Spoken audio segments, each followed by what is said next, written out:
Bismillah ar-Rahman ar-Rahim. Hello everyone and welcome to This is Football.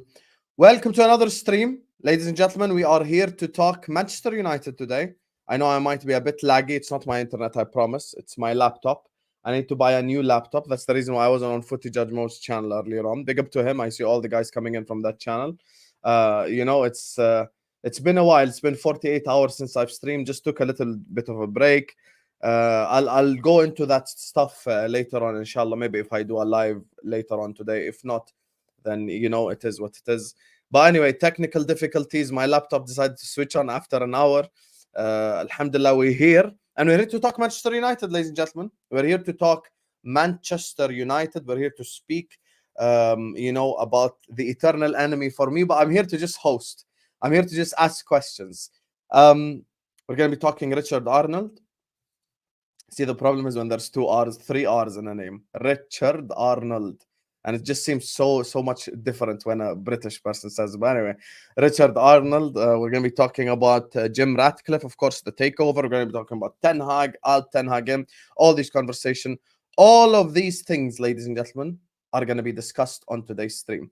So, everyone watching us right now, there's already 200 people in here. We ain't even started yet. Make sure you guys are liking the video. Make sure you guys are subscribing to the channel if you're yet to do so. Every single person watching us right now or on the replay, because I know a whole lot of you guys like to watch this on the replay, sorry. Please don't forget to hit the likes. Don't forget to subscribe. Keep getting involved in the chat. There's going to be a very interactive videos. And my guest, no better representative of Manchester United. Usually it's the reverse, and it's going to be the reverse tomorrow on Straight Facts, inshallah, so stay tuned for that. Usually it's him asking me the questions or getting another content creator for me to piss off or annoy or something. But today it's just going to be a one-on-one sit-down. Today, ladies and gentlemen, Terry Flewers will be answering the Man United questions instead of asking us questions. And of course, this man needs no introduction. An absolute icon in the world of YouTube, elite content creator. And this might boil a few people's piss, but he's actually one of the realest people I've spoken to off and on cam. So joining us on the channel, ladies and gentlemen, is the man, the myth, the legend, the icon himself. Man like Terry is in the building. How are you doing, Terry, man? I'm good, mate, and I appreciate the nice intro. And yeah, look, I am pretty real. I'm pretty much the same off camera as I am on it. And your reaction first time we spoke privately was, it's the same I get from everybody. You're not like everybody said you were, which is weird. And most of the people that say they know how I am had never met me, spoke to me, messaged me, ate food with me. But yes, I appreciate the intro, mate. And it's good to be back. It's good to be back on the channel. I appreciate you. Listen, one thing I will say about myself is you're never going to get an intro like this ever again, like nowhere else. These intros are that different. It's true, mate. It's true. Big up. Oh, there you are, Tom Little. Tom. Little Tom. Tom Little, my brother. Big up Tom Little in the chat. Anyway, so I want to start with the whole, obviously the latest news is the whole Richard Arnold thing. With the whole kind of ownership, the stuff off the pitch, if you would like. So I just want to kind of get your opinion on that side of things before we get to the on the pitch stuff. Look, everyone knows for me, the off the field problems that we've had are the reason why the on the field issues have manifested over the past decade. No getting away from that. Richard Arnold going, perfection. He's part of the regime that took us back, part of the regime that eroded Manchester United. He's got to go.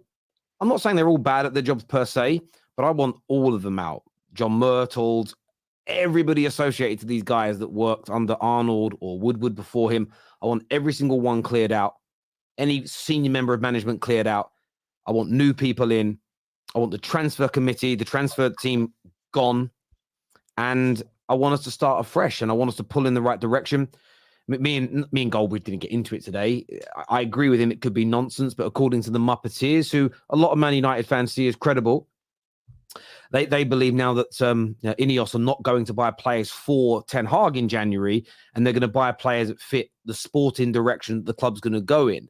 And honestly, when I read that, I'm not saying 100% it will happen, because we know not to hold our breath when it comes to Man United. I'm going to wait for it to happen before I judge it.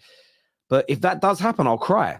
I'll genuinely cry with happiness, because just reading that sentence is what I've been demanding. For 10 years, I've been abused and laughed at and criticized for suggesting that is how we need to be run. And if it's one of the first things the new part owners do by changing how and why we buy players, honestly, I'll just cry with happiness, because some simple changes that Man United can make us highly competitive again. You don't need, it's literally the board, the football decision makers, the transfer team, and the coaches. If they all pull in the same direction, we come between kind of second and sixth most years anyway. We've won a few trophies. That's with 3 or 4 departments all pulling off in different directions. If they all just moved in one direction together, we're going to get better. We may not become Man City. We may not become as good as we once were under Fergie, but we will become better. It's just inevitable. So, yeah, I'm so happy about this news. I don't feel any sorrow for the likes of Richard Arnold and Key and all those guys. They're very rich. They're very wealthy. They'll be paid off. They're not going to be on the breadline. Their families won't be starving. So I've got no moral quandary with it at all. Sack every single one of them that took this club backwards over the last decade, because they are all accountable in one way, shape, or form. 100%. And look, when I'm not being shameless, I completely agree with everything Terry's saying regarding the off-the-field stuff, because the reality is Pep didn't do it alone. Klopp didn't do it alone. No great manager done it alone. There's always a team behind them. And you kind of touched on it there, and I feel like it's kind of interlinked, interconnected. By the way, big up all the people who joined in from League Honors channel as well. Big up to you guys. Big up to the Rat Army, as he calls them. Make sure you guys are liking the video and subscribing as you're entering. So you kind of touched on it briefly there, the whole Jim Ratcliffe situation, the whole Qatar situation. You know, it was going to be the Qatar takeover, and it became Jim Ratcliffe. But as you say, with the whole off-the-pitch activity, if Jim Ratcliffe comes in, and it is as how can I say, as announced, in which he's actually going to control the football side of things. So you do see a light at the end of the tunnel, even with Jim Ratcliffe, because some people are going to melt down about the whole not getting Qatar thing. Yeah, look, I wanted the Qataris as my number one choice. I've never backed away from that.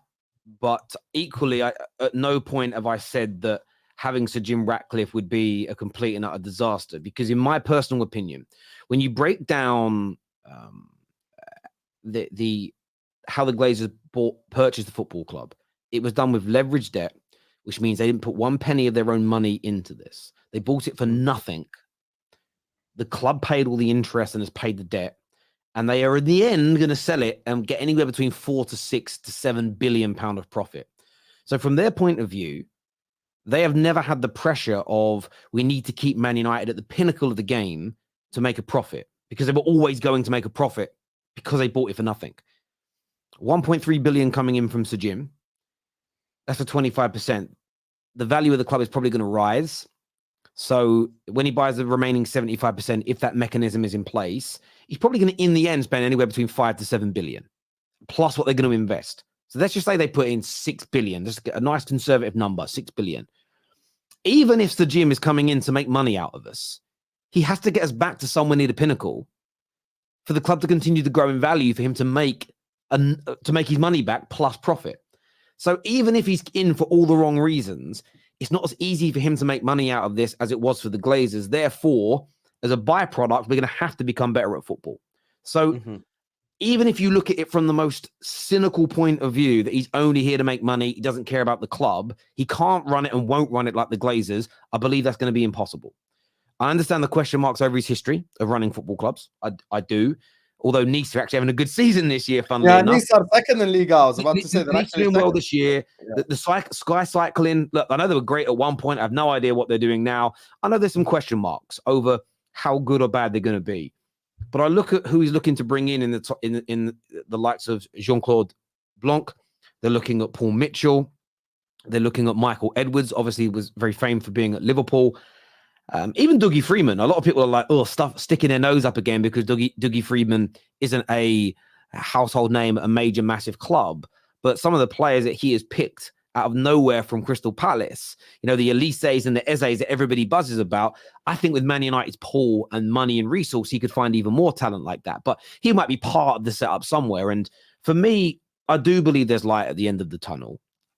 If the Glazers don't have a veto, and if the Glazers don't have the final say on the footballing element of this deal. Some people, again, I'm skeptical, but I own a percentage of some businesses where I'm not a majority shareholder, but I get the veto and the power over certain departments of that business as per the agreement. So you don't need to be the majority shareholder to dominate a particular area. And that's what I hope Sir Jim has done, where he gets the final say on football or sporting matters at the club.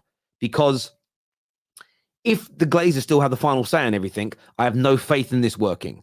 If they don't, there's hope that this will improve. I don't see somebody pumping 1.3 billion pound of their own money in just to let it fade away. So yeah, I do have some hope if these things are followed through. I know that some Man United fans don't like Sir Jim because they do this whole, well, he's kept the Glazers here. I think that's a very narrow way of looking at this. The options were outright purchase, which he bid for. They said no to. They said no to the Qataris. They said, we don't want to sell right now. So there was two choices for Sir Jim and the Qataris. Do a deal to get 25% and slowly buy them out, or walk away and keep it 100% with the Glazers. I still don't understand why Man United fans see this option as being worse than the Glazers keeping 100% and never selling us. That still doesn't quite compute for me in any capacity. I actually look at the Man United fans and go, you're keeping the Glazers here, Sir Jim. No, you are. If you buy shirts, if you go to games, if you buy merchandise, you have kept the Glazers here, not Sir Jim. Sir Jim is trying to get rid of them, as far as we can see right now. But there's still some big questions before I fully get behind Sir Jim. And that's where's this money coming from, the 1.3 billion? Is it cash from your business? Is it borrowed from the banks? Who's paying it back to the banks? Will Man United be lumbered with more debt? What is your long-term strategy for our debt? What is your long-term strategy for the club, training facilities, etc.? Because if he's pumping money into all those areas, reducing debts, etc., I'm going to support it. If his long-term plan is to do all these things that I've complained about for years, if he says there's going to be no dividends taken out, if he says we're going to reduce the debt, if he says that we're going to focus on being the best football team in the world, and he starts bringing in the best in class to run the club, I'm going to support it. And I have to, otherwise I'm a hypocrite. Because that's all I've been asking for 17, 18 years. What does he need to change exactly, Jim Ratcliffe? So he comes in, as you say, he gets on the sporting director, stuff like that. What does he need to change for Man United to go into the right direction? That's the big. It's a great question. What he needs to change is the overarching view is the culture of the football club.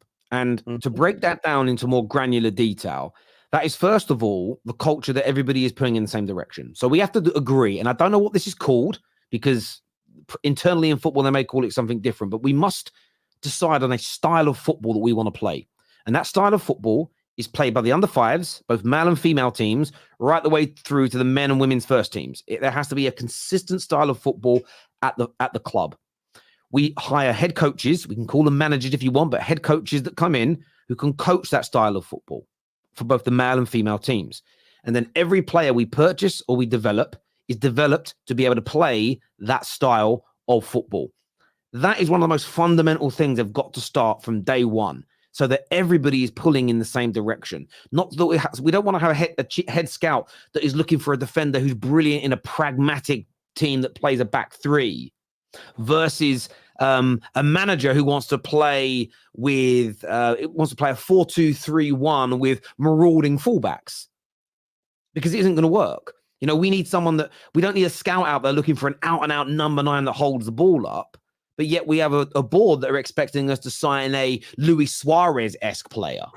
So yes, that's where we go wrong. And then what we do every time a new manager comes in, we give that manager 18 months of complete autonomy where he buys exactly what he wants. He doesn't really answer to anybody per se.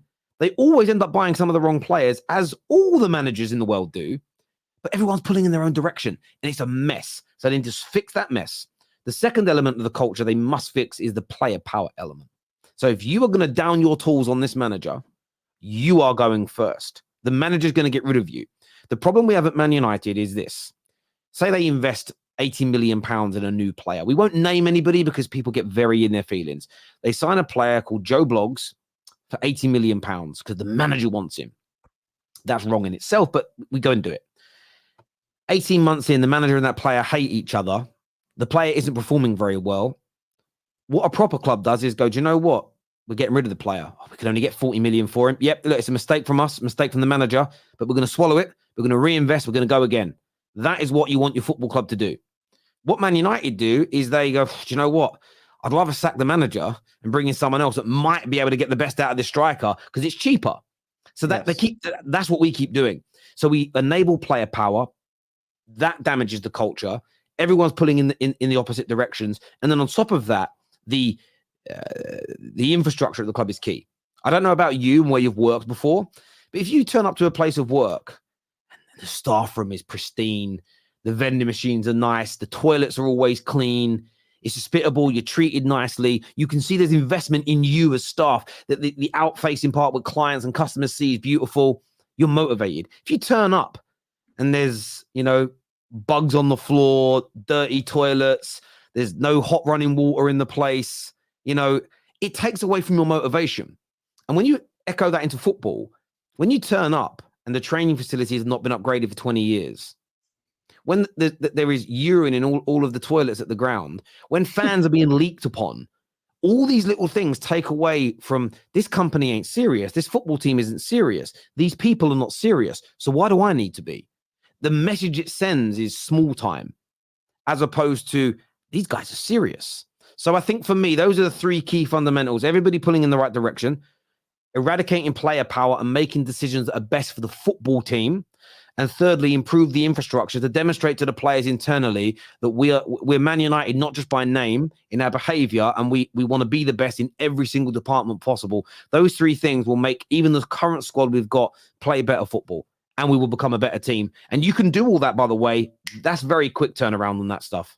There'll be more intricacies to it. And the whole fundamentals. No. I think you've covered it there very well, to be honest with you. Everything you've said, I agree with. And the whole place of work thing, we've all experienced a different place of work. I know Terry knows this. Most of the guys in the chat know this. I am a chemical engineer by trade, so I'm not always done football content. So in my previous line of work, the how can I say, the work culture wasn't the best. Because I worked at a detergents factory, and certain people didn't know that you can't mix, for example, just an example, bleach with flash, which is essentially like a stronger, basically Clorox compound. And if you mix them together, you basically cause suffocation and you die.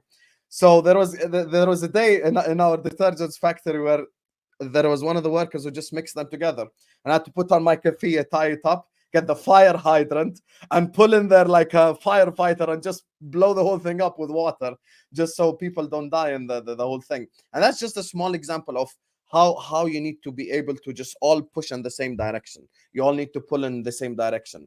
And Terry is 100% right. And I've always said this to Terry. I think this is where, and we will get to Ten Hag now in a second.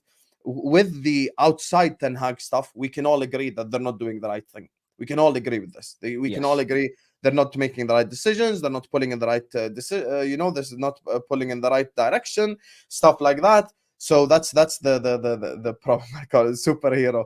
That day I was a superhero because they all would have died in the factory had I not done that. So, but speaking of Ten Hag, you kind of touched on him briefly there, and this is a subject that you've probably asked your own fan base this.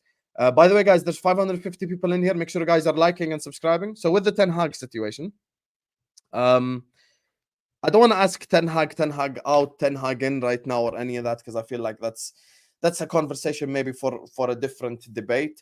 But if we're talking about Manchester United as a club, because this relates to the first topic, which is Jim Ratcliffe, usually what new owners do or new directors do is they always get their own manager. That's something that they usually do after they give the previous manager a little bit of time. That's what they usually do. So with the whole Ten Hag situation, how do you assess him so far in his Man United career? Look, year one, I loved him.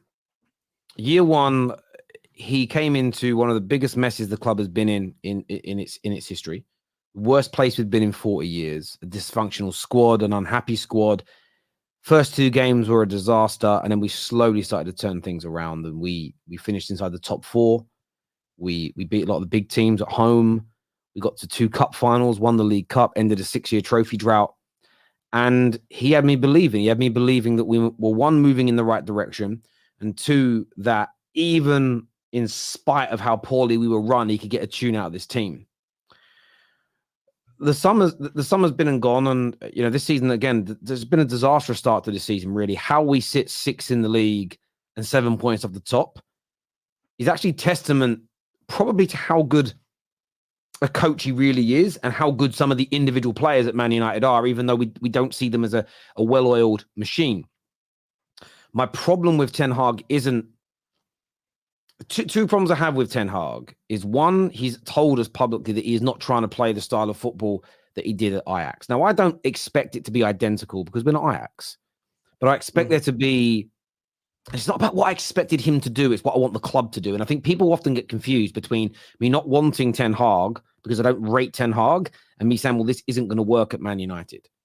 Now that we know about Sir Jim coming in, there's a different conversation, which I'll go into in a moment. But for me, when he said that Man United have a DNA and I'm going to try and do that, it was an alarm bell to me, because we don't have... You're not playing football like Fergie did. You're not playing fast-paced, blistering football, players running down the wings, being creative. We're not playing like that. Some of your counter-attack football away from home against teams, or that's the element of Fergie. And your adaptation when you've got injuries has been a bit of Fergie and a bit of Sir Matt Busby. But Sir Matt Busby's football and Fergie's football was amazing. You're not playing that football, so I don't know what you're trying to do. And my view was, I think you play one way. I think you play a kind of Ajax-esque style of football. And unless you're trying to implement that, I don't see the point of you. I think the relationship between you and how you operate and what the club's trying to do right now, before Sir Jim is here, I just don't think it'll work. Therefore, I'd rather you move on and we find a manager that I think is more suited to that, which would be someone like an Antonio Conte. We need short-term managers because we've got short-term planning. Does that make sense? But of course, having a nuanced conversation online is very difficult, because people just want to say, do you think he's good or bad? It's not about whether he's good or bad. It's about, does he fit with what we're trying to do right now? And the answer is, I don't think so. However, with the new owners coming in, if their view is we want to play a style of football which Ten Hag has the capabilities of coaching, then I'm open for him staying, because I believe he can improve the team. But what Sir Jim and Blanc and Paul Mitchell, etc., have got to do is assess what damage has been done in that dressing room. They have to look at it. And sometimes in life, you have to cut a part of yourself off to be able to grow.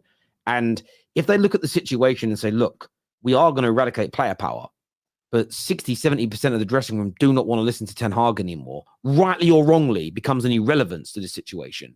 They may need to go, do you know what? We're just going to have to get rid of him, bring somebody else new in.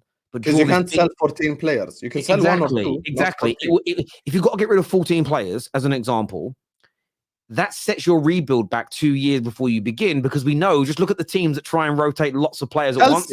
Chelsea, it doesn't work quickly. So you can't do it that way. So if he can't get the dressing room on board, and that's what they first try, then you have to probably remove him. But that's one of those situations that we just don't know what we don't know. So my view is I want them to assess it. And the thing is, I trust people like Blanc. I trust people like Paul Mitchell. I trust people like Martin Edwards to go in there and make a footballing decision, not a commercial decision, where the Glazers, their first thought was, what's the cheapest option or the best option financially for us, versus what is the best way to improve the football, not short term, but medium to long term. And for me, that is what has to be done at Manchester United. So I'm at a point right now when it comes to Ten Hag, because of what we've been told is going to happen when Sir Jim comes in, I'm Ten Hag on the fence. It's never been about the way he plays. Sorry, no, that's a lie. It's never been about what I think he is as a manager.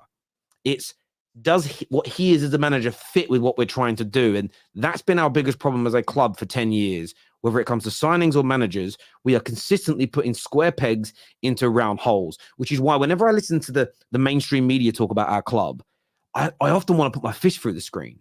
So I'm like, where are the representatives from Man United that are pulling up these points of what's wrong? It's always, is this player good enough or not? Is this manager good enough or not? And I sit there and go, that's an irrelevant question after 10 years of consistent failure. It's, why do we keep getting it wrong? That has to be the conversation. And it comes down to who manages the operation of the football club. So look, I look at it from this point of view. I think Ten Hag can potentially turn it around. The new ownership and the new footballing board need to assess how badly damaged his relationship is with that dressing room. If it's too far gone, they need to cut their losses, bring somebody else in, but lay down a marker and say, listen, this ain't happening again. The next summer manager says, this is the position you're playing and you're running. If you're not putting the effort in, you're done out here. We're not going to mess around. They've got to stop the leaks as well at the club, because as much as, let's just say, Jadon Sancho hypothetically is completely wrong in this situation, the club still shouldn't be leaking stuff about him. We should still be behaving properly. So you then, because that also, if the stories stop coming out, then there isn't stuff to wind the fans up with. And we need to become better at our PR. I'm not saying we have to get a dog called Win or anything like that, but we have to become better with our PR, because fans are very easily led in that way, I think. So, yeah, from my point of view, I'm on the fence right now whether we should stay or go, but that's nothing to do with what's happening on the pitch right now at this point. It's let's wait and see what the new ownership and the new structure looks like. Then I'm going to make my decision. But you could be right. They could already have a new manager in mind.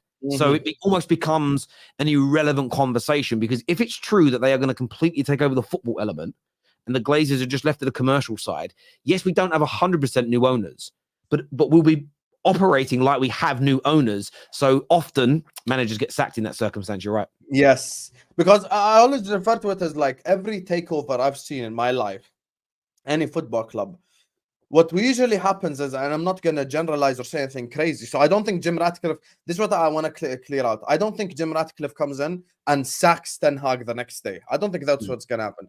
I think what he'll do is he'll probably give him 4 or 5 games in which, like, these 4 or 5 games, like, you get bad results and, you know, maybe the stuff ain't clicking, and then he'll sack Ten Hag. That's what I think. Now, he might make it work with Ten Hag. I think that's a possibility. It's not impossible, in my opinion.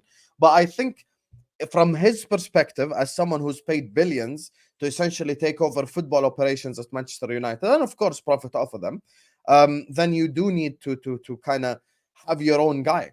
Now, if Ten Hag proves himself and he kind of proves the you know, that he's someone that they can take to the right direction, then I think they keep him. But they could have someone lined up. They could be already speaking to someone. You never know with these situations. And if we look at the Newcastle takeover, talk about Eddie Howe. With Manchester City, I think they had Ericsson at the time, and then they end up getting Mark Hughes. Even us with FSG, kind of got Kenny Dalglish after Roy Hodgson. And then after Kenny Dalglish, they got their own guy. So they gave Kenny Dalglish a chance. And then after that, they got their own guy in Brendan Rodgers. Dalglish was like interim, weren't he? Yes, but then he got a contract. Yes, he got a contract for a year. Yes. Yeah, that's what happened with Dalglish. And I'll be honest with you, I still don't like the way that they sacked Dalglish anyway, but that's a different topic. So with the whole style of football thing, you touched on it, and this is where we kind of link it more to everything that's happening on the pitch. Style of play matters, and Terry always knows my opinion on style of play. I want to get his now in a second. I don't think style of play is as big of a deal as long as you do something specific against 90% of the teams in football.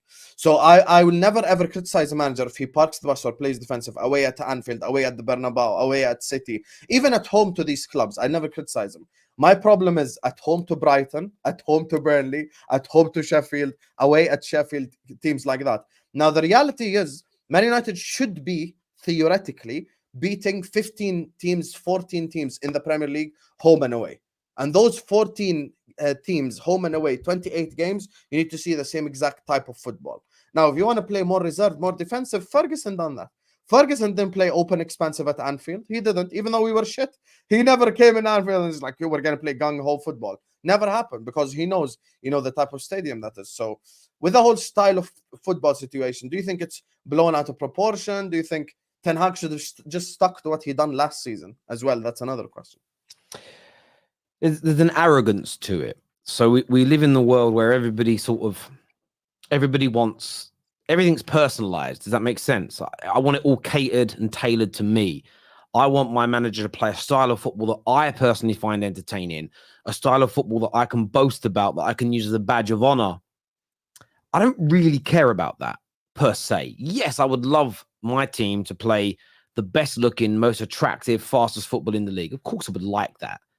But I'm a substance over style person in every single element of my life. Now, if you can have substance and style together, then that's utopia.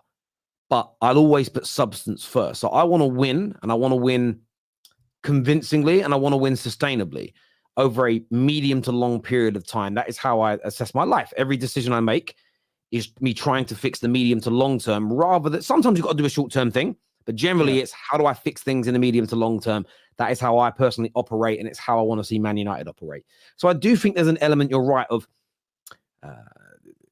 people get a little bit too in their feelings. I want this style of football. I want this player. And if I don't get the player I want, I'm going to hate the guy we get instead. And if we're not playing exactly how I want the football to look, or if it isn't being praised how I want it to be, I'm going to go at you. That demonstrates to me people are very narcissistic or very unwell when they're when they're going into that sort of granular detail about exactly how they want things to look, because you can't cater to that. Man United have millions of fans. So between those, say between 20 million fans you survey, you might get, I don't know, 10,000 different opinions on exactly how they want you to play. How can the club cater to that? And then you get mobs that are online. So I do think it gets taken too far. However, the club does need to have a sustainable way of playing. It needs to have a fixed identity. It needs to have players and a coach and the scouting system that cater towards that. And that is what we don't have. So I think there's a lot of problems there. Even when you read the story today, that maybe the club are not going to buy for Ten Hag, they're going to buy for the club's project. People are like, yes, it guarantees the manager's gone. Yes. It doesn't mean that at all. And this is where Man United fans, a lot of them are going to get spanked on the bum, because the club is going to have a plan. All clubs have pretty much now have plans, but we don't know about this because their clubs are fairly successful. No one's delving into the ins and outs of their deals and who's doing what, etc., etc., etc. United get it because we've been awful, and Arsenal kind of get it as well a little bit. But everybody else kind of gets ignored in that space.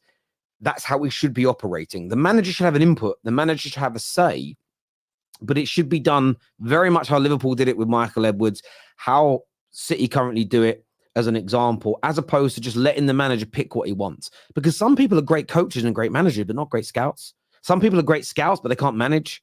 This is the thing. Some people are brilliant coaches, but they can't run a football team. You know, the example I always give you is Guardiola wasn't up at 2 a.m. watching River Plate to sign Alvarez. Of course.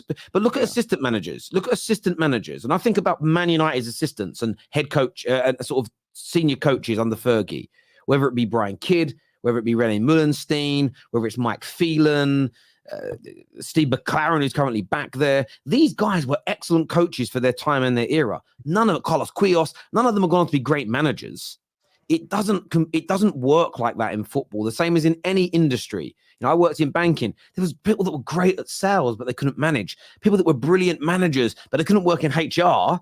People that were great in HR, but they couldn't work in other departments. Everybody is there's variety of roles because there's a variety of people. And Man United get our balance wrong all the time, and it's fixing that is going to be exceedingly key. That structure matters more to me than the style of football, because that almost, have you ever heard the expression, if you take care of the pennies, the pounds take care of themselves when it comes to savings? That's how I think about it in football. How we play football will take care of itself if everybody's pulling in the same direction. There is one clear plan and we all move towards it at the same time. The success comes off the back of it. You know, whether it's the businesses I run, whether it be the sport I did in the past, if you have all your sort of blocks in place, all your standards in place, and you work hard at all of them individually, you taper into what you want to be almost organically. There is an end result, but you have to work on feeding into the machine to what's needed to create that end result. And that's what we get wrong. We all just fixated on what comes out of it, and we ignore the inner workings, that we're internally broken. And that for me is so much more important. So yeah, I'd like a nice style of football, but if we decide to go down the route of a Diego Simeone, then that's what we decide to do. But whatever we decide to do, we have to stick with it. We can't do it for 18 months and change our mind, and in 12 months change our mind, 2 years change our mind, because that's why we're 10 years in absolute limbo. And speaking of being 10 years in absolute limbo, speaking of that, we kind of spoke on the manager now. We've spoken on the ownership. We're kind of going down the food chain. You know, now it's time for the inevitable. You know where it's going, Terry. You know where it's going, Terry. There's only one place, the 11 on the pitch. You know, I'm not even going to single them out, but probably the most two discussed players are the Rashfords and the Brunos and the, you know, the kind of players. To be fair, I think it's mostly the players who actually had a good year last year compared to the players now. So just with the whole kind of player power, because you kind of spoke on player power a little bit. You kind of spoke on the direction the club's headed in, the whole Sancho situation. You know, that's a good indication in terms of like manager power, stuff like that. But with the whole player power situation and what the players are performing on the pitch, the Rashfords, the Brunos, you know, there's even conversations now about Højlund because he hasn't scored goals in the Premier League so far. He's very good in the Champions League, but in the Premier League he hasn't scored goals. So even with your midfield, McTominay is the top goal scorer. So it's kind of a little bit crazy right now. So what are you telling me about the whole player situation right now? Have Varane and Casemiro really both fallen off and their legs stopped working at exactly the same time? Has Rashford really, at the same time as Casemiro and Varane's legs stopping, has he just forgotten how to score goals? No. You know, none of these things are true to me. The players are underperforming because the club is in a very messy state again. Now, some will say that's not an excuse. It's not an excuse, no. People don't even know what the word excuse means. An excuse is excusing why something is poor. I'm not excusing it. I'm not saying it's okay, but I'm stating a fact. And that's why I said the new ownership have got to work out as to whether or not the manager has completely lost his dressing room or not. I believe a lot of the players have stopped playing for him to some capacity. I think part of it is because maybe they expected for the football to change. And when he's implemented the new style this year, or the adaptation, they've said, this ain't working. We're exposing the midfield. We're leaving the defense vulnerable. We're not working the ball into the right areas. It isn't working. He may have said, you're doing it. And it isn't. And culturally, the players at Man United drop down their tools. That's what they do. Where I don't blame the players per se is that when you've been allowed to do something for a decade, it's very hard to stop. It's very hard to stop. You need seismic, systemic change, impact straight away for things to happen. So do I think with suddenly the players that were performing last year become bad players? Do I suddenly think, oh, look, Rashford again, I knew he was this awful. He just played for a contract. No, I don't believe it's as simplistic or as, or not simplistic. I don't think it's as conspiratorial as that. I think it's simply a case of there's very unhappy players in the dressing room again. But we go through this cycle. And what I said to everybody when we sacked Ollie, and everyone was struggling, I said, as we go to the next manager, I said, if they don't change things at board level, which we've now found out they haven't, quicker than it went wrong for Ollie and quicker than it went wrong for Jose, it will go wrong in this dressing room again.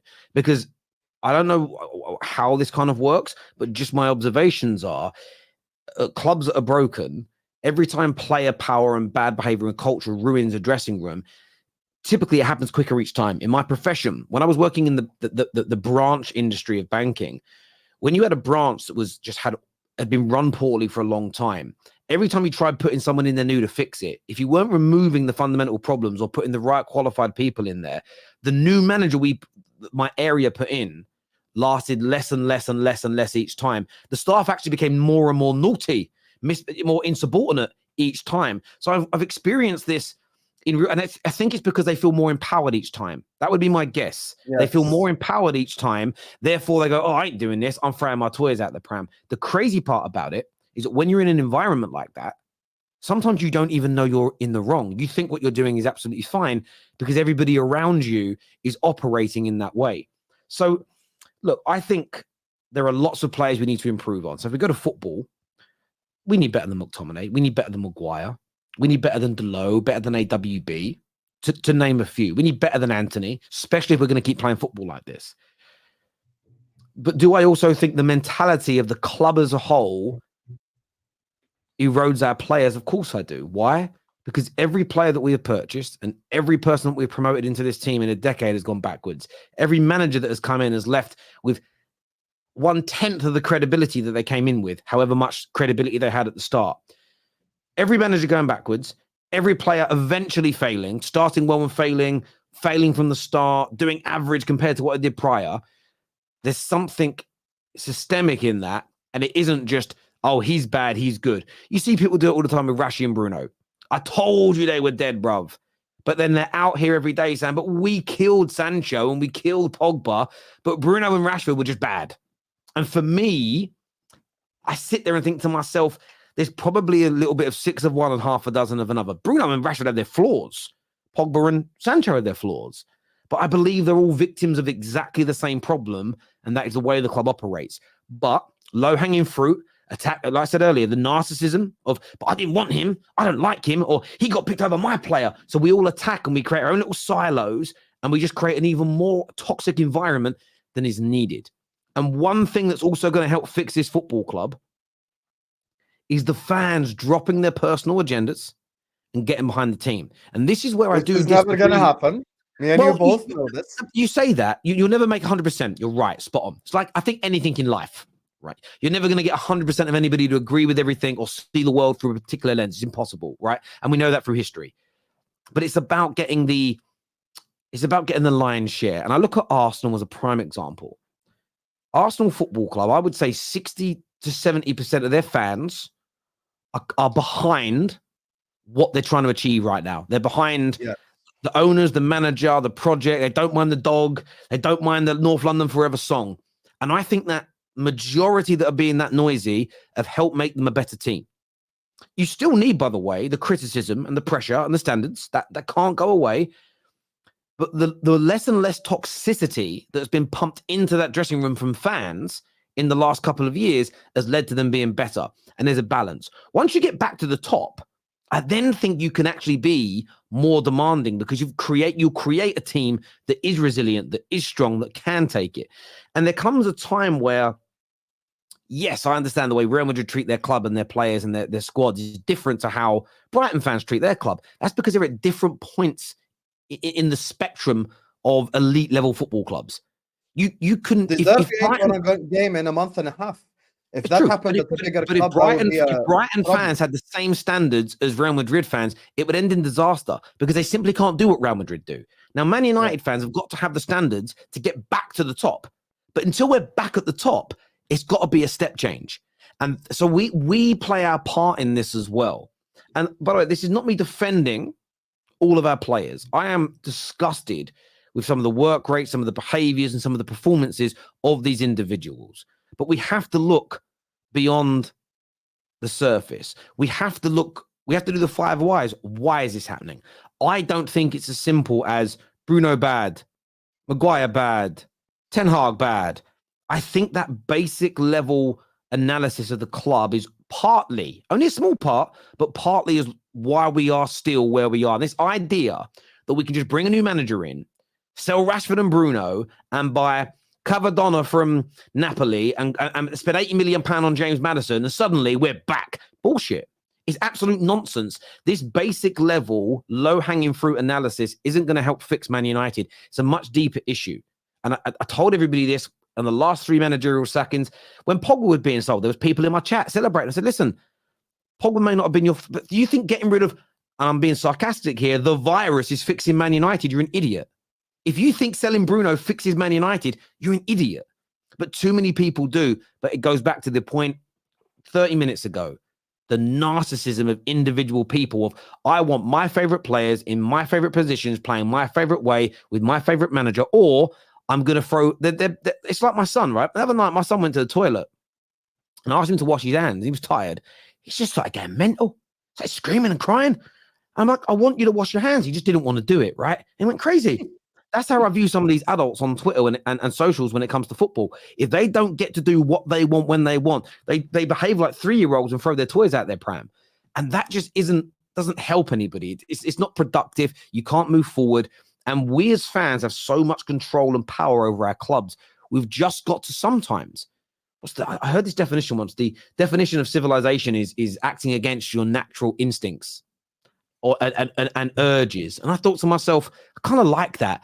And I think that echoes itself in football. Sometimes your natural instinct when you lose is to have a go at your players, but you have to do it every time. When you're trying to get back to the top, is slamming your players every single week actually going to fix it? I don't know. I don't think so. And why do I think that? We've been horrible to our club and players for a decade. We ain't got better.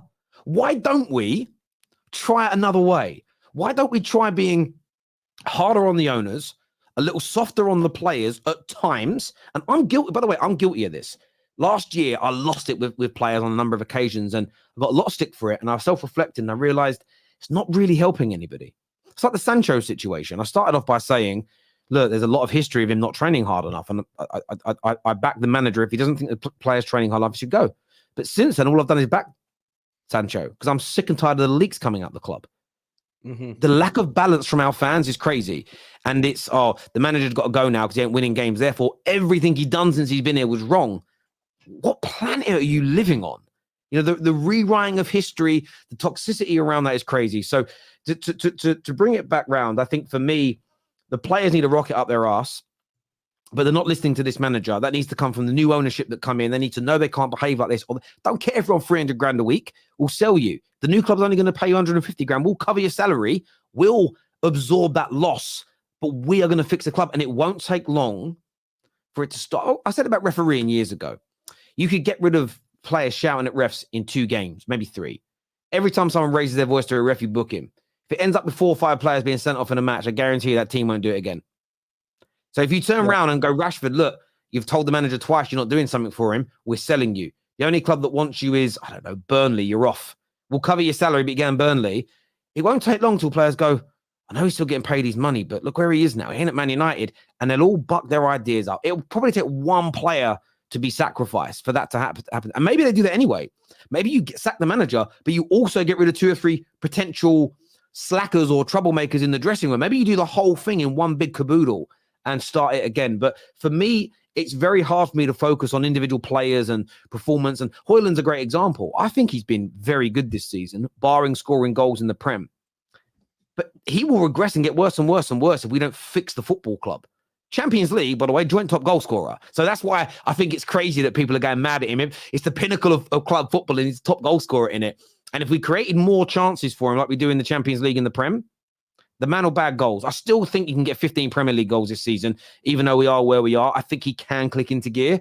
But I find it really hard, Husam, to focus on these individual players or managers when I know that the reason we are behaving like we are right now, playing like we are, is because of systemic problems internally at the club, because we've been here 5 times now in 10 years. And I just can't. I don't mean this rudely about anyone else. If there's a conversation about a player, I'll talk about him. But when we talk about how we fix it all, I can't just go with sell him, sack him, or buy him. I just don't think that works. Why? Because I've got 10 years of empirical evidence to prove it. And I just can't behave like that anymore. I'm not embarrassed myself, but I would embarrass myself further if I keep saying the same things I've said before without adapting and learning, if that makes sense. 100%. And big up to honesty here. It says Robertson got more GA than Man United's front line. I mean, the reason why, Terry has just explained everything regarding the player perspective is I think everyone needs to be held accountable for their own, their own kind of like not being able to perform at a certain level, whether it be manager, ownership, etc. I do agree with him. I don't think Man United could win the Prem or the Champs because of the stuff that's outside the manager's hands. But at the same time as well, this is why he's holding the players accountable. This is why he's holding the manager accountable. There's certain things that the manager and the players need to be held accountable for. And stuff like what Honesty is saying here, big up to Honesty for the super chat, is one of them things. Like, you need to be able to essentially perform on the pitch. Even shine a little bit through the bad play. Shine a little bit, give us something, to back. Because I've watched many bad Liverpool teams. That's why I fight so badly for Steven Gerrard. That's why I fight for the good players that I've seen, because I know they shone through. So I think this is the thing. But big up to you, Honestly. Big up to Kevin here, says last year Ronaldo was that sacrificial player, but we're so rotten that players are falling back to habit too comfortably because of how we've been run. I hear what you're saying, Kevin. And I think with the whole Ronaldo situation, I think it just got blown a bit out of proportion, in my opinion, because it's Cristiano Ronaldo and because he done the Piers Morgan interview. But actually, Cristiano Ronaldo's move, I think, done good for your club, because he exposed all the behind-the-scene problems, all the small details as well. Those bits definitely, and I praise him for that. The irony in it is this: it's correlation and causation. So Ronaldo leaving and us now struggling to score isn't because Ronaldo left, because we didn't struggle to score after he first left. We're struggling now not because we got rid of Cristiano Ronaldo. We're struggling now because things have gone rotten again very quickly, as they have done under every other manager. By the way, when Ronaldo was struggling to score for periods of his first season back, when Oli went and Rangnick was there and it was all toxic, what had that got to do with Ten Hag? But the fact is that no big club in Europe wanted to buy Ronaldo. So suddenly the Ronaldo fanboys forget this. None of the big Champions League teams, none of them said, oh, we want you. It was now Saudi offered him crazy money. I get that. But none of them really wanted him, because they all looked at it as, is he really, on the money that he demands, going to help take us forward in years to come? The answer is no. But you're right, he was a sacrificial player. But the problem is, the way the club is run, we don't continue to move in that vein. So the ownership delay, I mean, the fact it's taken 12 months to get to a point where Sir Jim might be coming in is crazy. The initial thought was March that would be done by. That hasn't helped.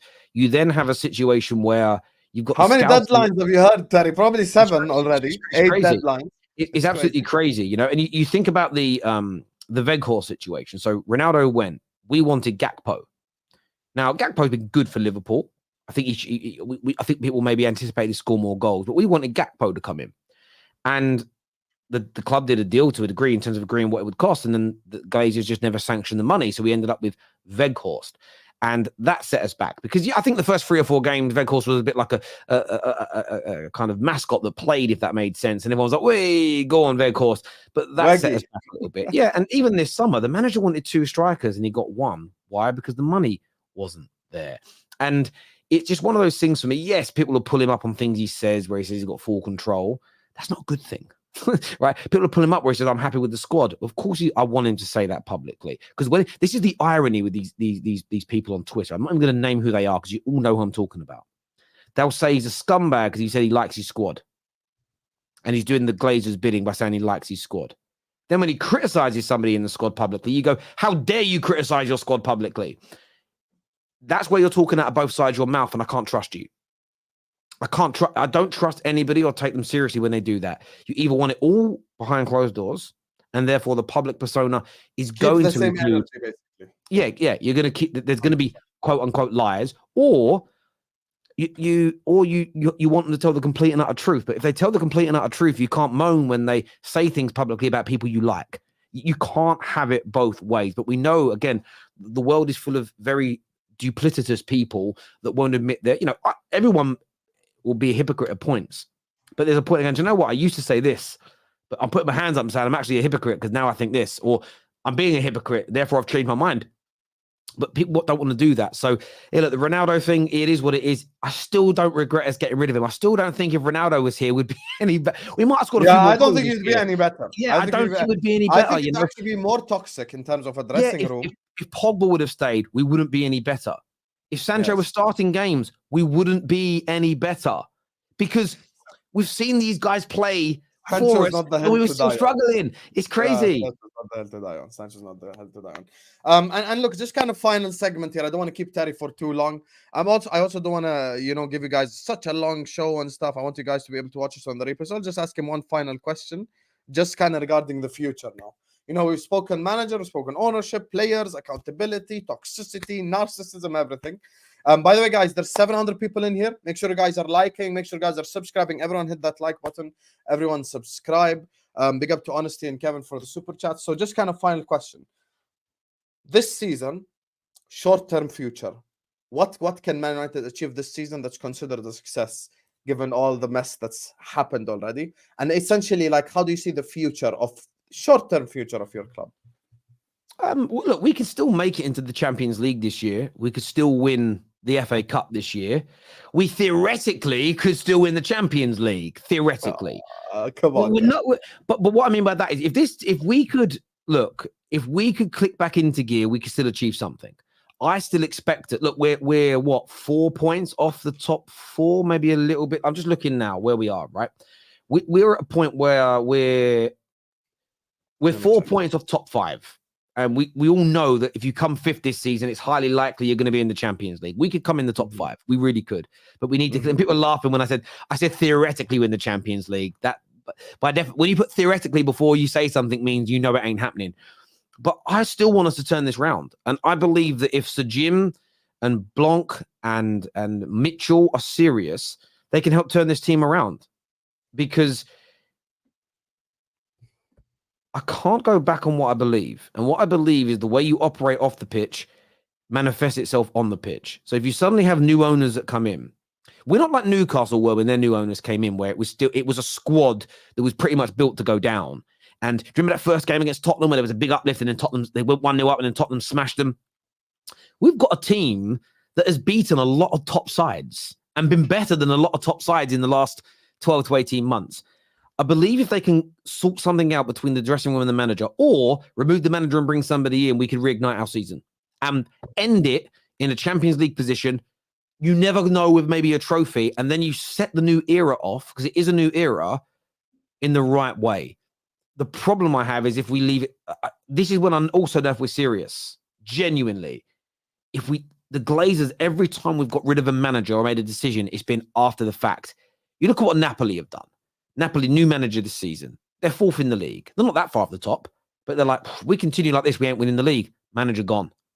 We need to get into that mindset. The reason I haven't supported that mindset in the past is because there's no club plan. And it was always, we're building for that manager. And the idea was, if you don't let him finish his build and you start all over again, you're back to square one. If there's a club plan, you can sack a manager every 6 months, but keep moving forward in the right direction, because the manager is a coach. He isn't the guy running the program.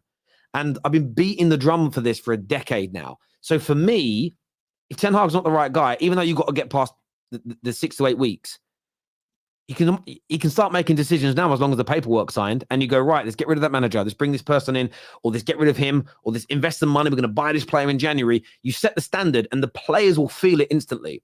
And if the players feel that, we can still achieve something, some element of success this season. But for me, what I want to see as a bare minimum between now and the end is us become a competitive team by the end of the year. Because as I always say, football's a continuing cycle.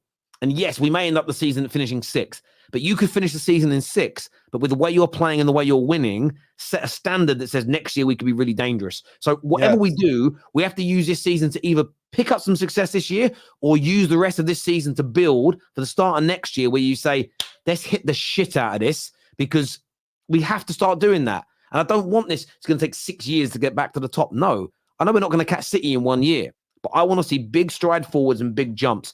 And that's why I'm going to hold these guys accountable that are coming in, because they've got a chance here, a genuine chance to help turn this club's fortunes around. And I pray they do it, because I think there's a lot of Man United fans out there that deserve it. The same as I felt Newcastle fans deserved it. The same as I felt Liverpool fans deserved it when Hips and Gillette were moved on, because the way some people run these football clubs is a disgrace. And I will always stand up for the working class masses that not only built this club, that support it all around the world, and most don't deserve it. So fingers crossed, United's new part owners help fix this club, and we get back to performing how we should do for a club who spends what we spend. I love how positive Terry is about the future and stuff like that, and that it's basically gonna get fixed and all that. I'm just gonna apologize publicly now, because this is the last international break before we just get football going all the way through, for what's going to happen on Terry's birthday, December 17th. I apologize. You know what's funny? I spoke to a United fan. He's like, I'd take a 2-0 loss right now. I'd actually just take a 2-0 and let me go home in peace. Do you know what's really funny? I agree with you. Like, there's a part of me that thinks it's my birthday. It's away at Liverpool, the fear of another 7. However, there is also this part of me, and this is the Man United fan in me, which just works on pure hope and love and passion. The amount of you that keep saying this, I want to beat you so bad. Because the way you guys are looking forward to this, like it's a foregone conclusion, there's this part of me that goes, imagine we go there and do you. Honestly, I don't even care if we're sitting 15th. If we beat you in that game, the way you guys are selling, I'm having a fucking parade, bruv. I'm having a parade. No, but I know you will. And listen, fair enough too, because we have been chatting a lot of shit. But anyway, big up my people. We're gonna wrap it up here. This has been an absolutely unbelievable episode as per usual with Terry. Big up to Kevin and Honesty for the super chats. Make sure you guys are liking, make sure you guys are subscribing as you're headed out. And also, if you somehow live under a cave and don't know where you can find question, Terry, is there a top 6 show today? There is, right? At 6 p.m. the top 6 show is on, people, so make sure you're tuning in. Yes. Stay tuned to that. And I was about to say, big up to you, Honesty, again. And I was about to say, guys, if you live under a cave, don't know where to find Terry, the Football Terrace is where you can find Terry. The best place for match reactions. I go get my fix of match reactions there as well. And absolutely elite channel as well, elite content. So Terry, any final words before we wrap up? No, look, I want to say thank you to you, mate, for having me on. And look, this is football is growing. It's doing so well, mate. So yeah, as I say, well done for everything you're doing here. People, come check us out on the terrace. We've got some good stuff in the pipeline. And we've got some things coming very soon, which are going to blow your minds. Trust me. Trust me. what coming makes me so happy. But so yeah, Sam, thanks for having me on the channel, mate. Always a pleasure to be asked questions rather than ask them. I love it. I love it. I know you were so in your element today. You were so in your I element. don't have to think. I can just speak my mind. It's great. I love it. I felt like it was therapeutic as well. Big up, man. Big up. Definitely. Big up the chat. See you guys later, inshallah. Peace. Cheers, people.